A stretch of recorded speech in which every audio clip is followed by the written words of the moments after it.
In just 23 seconds, what started as light-hearted celebrity banter would explode into the most shocking confrontation in Graham Norton Show history.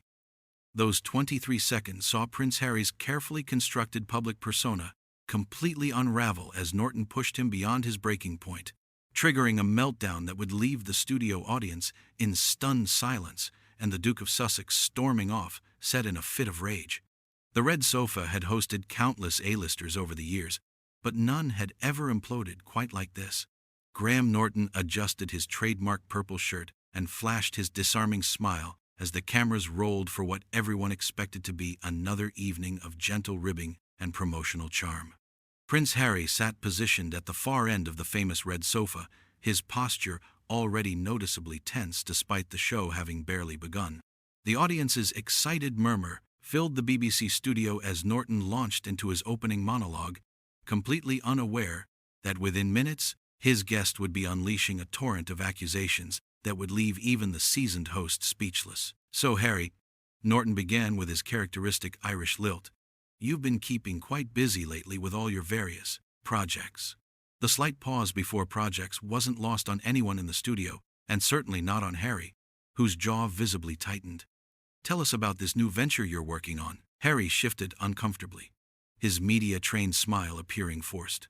"Well, Graham, it's really about continuing the important work of giving people a voice, creating content that actually matters, rather than just fluff." The word fluff hung in the air with unmistakable condescension, and Norton's eyebrow raised slightly. "Ah, yes, meaningful content," Norton replied, his tone still light but carrying an edge that regular viewers would recognize. "Speaking of meaningful, I have to ask, and the audience is dying to know, how does it feel being back in Britain? Must be quite different from your new life in sunny California."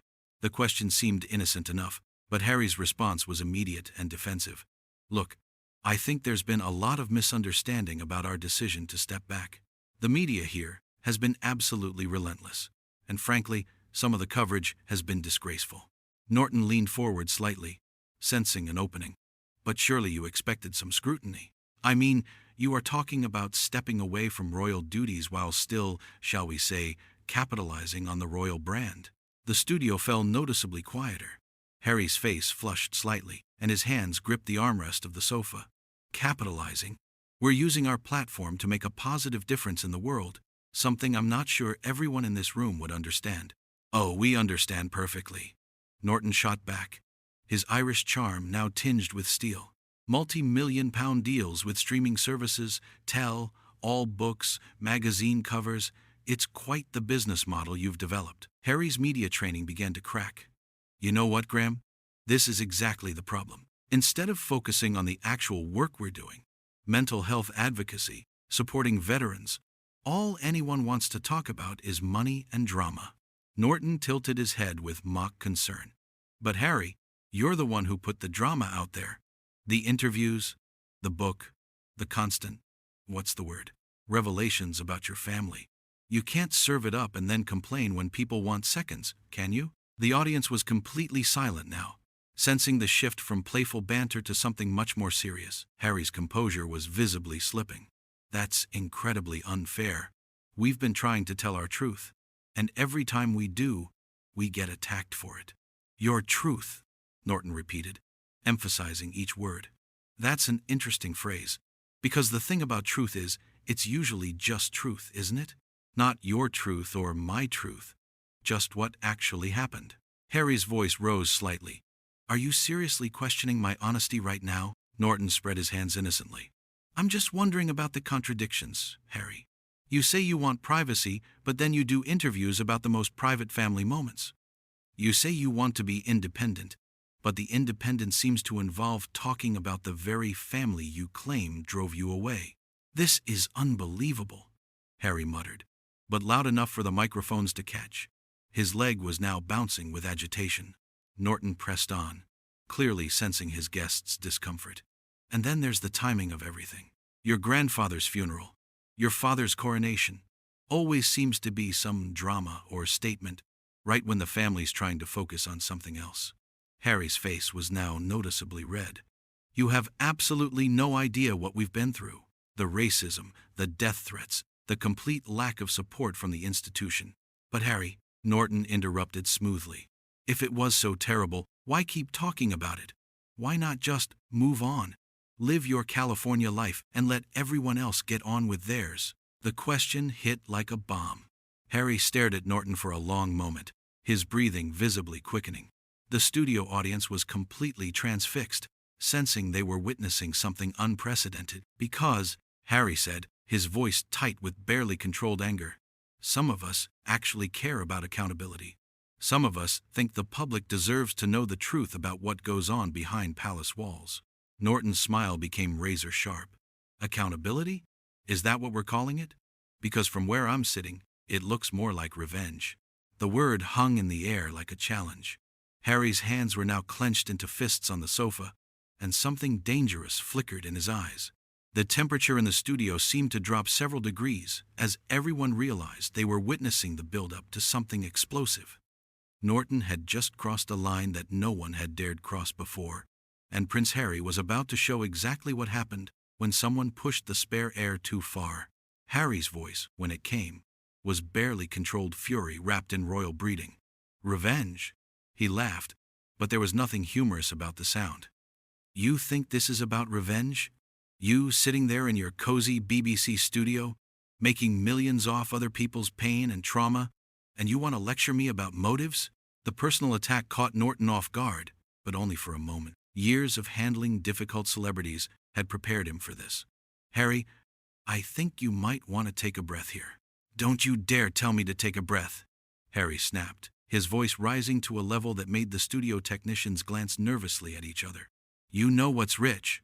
You making money off gossip and scandal every single night, and then having the audacity to question my integrity. Norton's Irish charm evaporated completely. Now, hold on just a minute. I don't recall inviting myself onto your show to air my family's dirty laundry for profit. Profit? Harry's voice cracked with indignation. You think we're doing this for money? Jesus Christ, Graham, we walked away from millions. We gave up everything because the system is corrupt and toxic, and people like you keep feeding into it. The profanity hung in the air like a slap.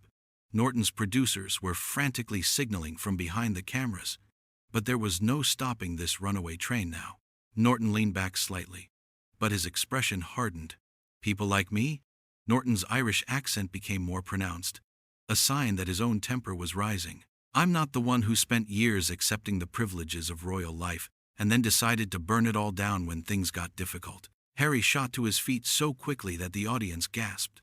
Standing over Norton, his face flushed with rage, he looked every inch the angry prince that the tabloids had always painted him as. Difficult? You call death threats against my wife difficult? You call racist headlines and coordinated harassment campaigns difficult? Sit down, Harry, Norton said firmly. But there was uncertainty in his voice now. This had gone far beyond the usual celebrity meltdown territory. I'll stand if I bloody well want to stand, Harry snarled. This is exactly what I'm talking about. The arrogance, the assumption that you can just tell me what to do because you're behind a desk in a television studio. Norton stood as well, not backing down. I'm telling you to sit down because you're making a scene and, frankly, acting like a child having a tantrum. The insult hit its mark. Harry's face went white, then immediately red. A child? A child? You pompous bastard. I've served my country. I've buried friends. I've dealt with more in 30 years than you'll ever understand. And you call me a child? Then act like the adult you claim to be. Norton shot back, his own composure finally cracking completely. Stop blaming everyone else for your choices. You wanted out of the royal family? Fine. But don't expect the rest of us to pretend your constant whining about it is somehow noble. The studio was in complete shock. Several audience members had their hands over their mouths. The cameras kept rolling, capturing every second of the unprecedented meltdown. Harry stepped closer to Norton's desk, his hands shaking with rage. Whining? You think speaking truth to power is whining? You think calling out institutional racism and protecting my family is whining? Harry's voice was now loud enough that people in the corridor outside could hear him. This is exactly the problem with this country. People like you who think deference and silence are more important than truth and justice. Norton wasn't backing down. Oh, spare me the social justice warrior speech, Harry. You lived in palaces your entire life. Had every door opened for you? Every advantage handed to you on a silver platter? And now you want to play the victim because the media wasn't nice enough to you? Victim? Harry's voice reached a pitch that was almost unhinged. My mother was killed by photographers chasing her car, and you want to talk to me about playing the victim? She died because of people exactly like you who think royal blood is entertainment. The mention of Diana caused an audible intake of breath from the audience. Norton paused for just a moment, but his anger carried him forward. Don't you dare use your mother's death to justify your behavior. She would be ashamed of what you've become. The words hit Harry like a physical blow. For a moment, complete silence fell over the studio. Harry's face went through several emotions: shock, hurt, and then pure, incandescent rage. When he spoke, his voice was dangerously quiet. What did you just say to me? Norton realized he had gone too far, but pride prevented him from backing down. You heard me. Diana was the people's princess because she understood service and duty. She didn't run away to America to cash in on her royal connections. Harry's laugh was hollow and frightening. You think you knew my mother? You think you have any right to speak about what she would think? His voice began building again. She was trapped in that system, suffocated by it, betrayed by it, and ultimately killed by it. And you sitting there in your smug little bubble think she would want me to just shut up and accept it? The confrontation had reached a point of no return. Both men were beyond reason now, beyond the careful media training and public personas. This was raw, personal hatred, spilling out for millions to witness. Norton gripped his desk, his knuckles white. At least she maintained her dignity while fighting her battles, Norton said coldly. Harry went very still. The dangerous quiet that settled over him was more terrifying than all his shouting had been. When he spoke, every word was measured and lethal. My dignity? You want to talk about dignity? You've spent the last 20 minutes trying to humiliate me on national television, bringing up every painful moment of my life for entertainment. And you question my dignity? The studio atmosphere had become suffocating. Everyone could sense that something irreversible was about to happen. Harry looked around the studio with contempt, then back at Norton with pure hatred burning in his eyes. The final explosion was coming, and everyone knew it. You know what, Graham? Harry's voice was eerily calm now, which somehow made it more menacing than all his previous shouting. I came here tonight thinking, maybe, just maybe, I could have one honest conversation with the British media. One conversation where we could talk about the real issues: mental health, veterans, making a difference in people's lives. He began pacing behind the sofa like a caged animal, his movements sharp and agitated. But instead, you've proven exactly why we had to leave. This obsession with tearing people down, with turning everything into a circus for your entertainment. Norton, still standing behind his desk, tried to regain some control of the situation. Harry, if you just... Shut up! Harry roared, whirling to face him. The venom in his voice made several audience members flinch. I'm not finished. You want drama? You want a show? Well, congratulations. You're getting one. Harry's voice dropped to a dangerous whisper as he stepped closer to Norton's desk. You mentioned my mother. You think you can use her memory as a weapon against me? Let me tell you something about my mother that your little research team probably missed. Norton's face had gone pale, finally realizing the magnitude of what he had unleashed. She told me, when I was just a boy, that the British media would try to destroy me the same way they destroyed her. She warned me about people exactly like you, parasites, who feed off pain and call it entertainment. Harry's voice was building again, each word hitting like a hammer blow. She made me promise that if they ever came for my family the way they came for her, I wouldn't just sit there and take it. I wouldn't let them kill the people I love with their poison. The studio was dead silent except for Harry's increasingly labored breathing. Norton tried to speak, but Harry cut him off with a gesture so violent it made the host step back. And you know what the really sick part is? You're sitting there, profiting off the very same system that killed her. And you have the fucking audacity to tell me she'd be ashamed of me? Harry's voice cracked with emotion, but the rage remained undiluted. She'd be ashamed? She'd be proud that I finally had the balls to tell the truth about what goes on behind those palace walls. She'd be proud that I chose love over duty, that I chose my wife and children over an institution that would have destroyed them. Norton finally found his voice. though it came out as barely more than a whisper. "Harry, I think we should." "Think we should what? Cut to commercial? Pretend this didn't happen?" Harry laughed bitterly. "You started this, Graham. You wanted to humiliate me on national television, so let's finish it." Harry turned to address the audience directly, his voice carrying clearly throughout the studio. "You want to know the truth? The real truth about why we left? It wasn't just the racism, though that was part of it. It wasn't just the death threats, though they were real."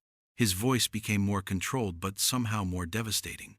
"It was the realization that people like him," he pointed at Norton, "people who claim to represent British values and British humor and British charm, are actually just bullies in expensive suits. They take pleasure in destroying people for sport." Norton's face was flushed with anger and embarrassment. "You can't just come on here and what? Tell the truth? Hold you accountable for your behavior?" Harry's voice rose again. "You spent the last half hour trying to make me look like a spoiled brat throwing a tantrum. But who's the real child here, Graham? The person trying to protect his family, or the man who thinks invoking someone's dead mother is fair game for a laugh?" The host tried one more time to salvage the situation. "Harry, if you'd just calm down." "Calm down?" Harry exploded again, his self-control finally snapping completely. "You tell me to calm down after you've just spent 30 minutes publicly humiliating me? After you've dragged my mother into this? After you've questioned my integrity, my motives, my manhood?" Harry swept his arm toward the audience, his voice carrying a fury that seemed to fill every corner of the studio. "This is your precious British media, ladies and gentlemen. This is what we escaped from. This is why we had to leave. Because staying would have meant subjecting our children to this poison." Norton made one final attempt to assert control. "Harry, you're being completely unreasonable." "Unreasonable?" Harry's voice reached a crescendo.